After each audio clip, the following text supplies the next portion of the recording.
আসসালামু আলাইকুম ওয়া রাহমাতুল্লাহি ওয়া বারাকাতুহু। আলহামদুলিল্লাহ ওয়াসসালাতু ওয়াসসালামু আলা রাসূলিল্লাহ ওয়া বা'দ।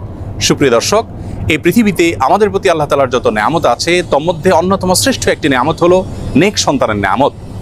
যে সমস্ত বাবা মাকে আল্লাহ তাআলা নিঃসন্তান রেখেছেন, সন্তানহীনতার কষ্ট এবং পরীক্ষা কত কঠিন সেটি তারাই সবচেয়ে ভালো বলতে পারবেন।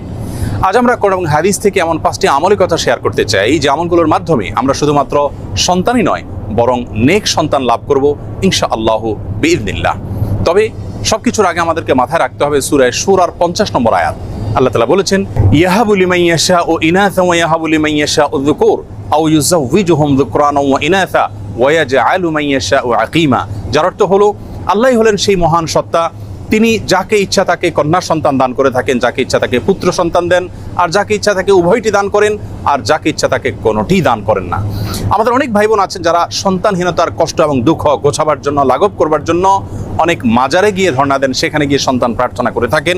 এই কাজটি আমাদের ঈমান হরণকারী একটি কাজ। আরও অনেক কাজ করে থাকেন অনেকেই, যে কাজগুলো আসলে আমাদের ঈমানের সঙ্গে সঙ্গতিপূর্ণ নয়। এই জন্য সর্বপ্রথম মাথায় রাখতে হবে যে সন্তানহীনতার কষ্ট এবং দুঃখ এটি ঘোচাবার জন্য, সন্তান লাভের জন্য, অনেক সন্তানের জন্য শুধুমাত্র আল্লাহ তাআলার কাছে আমাদেরকে প্রার্থনা করতে হবে।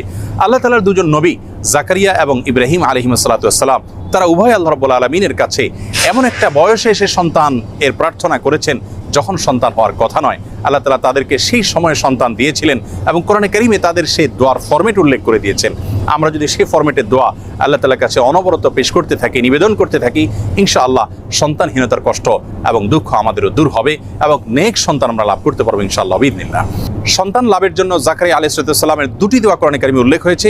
তার একটি বর্ণিত হয়েছে সূরা আলে ইমরানের 38 নম্বর আয়াতে, আর অপরটি বর্ণিত হয়েছে সূরা আম্বিয়ার 89 নম্বর আয়াতে।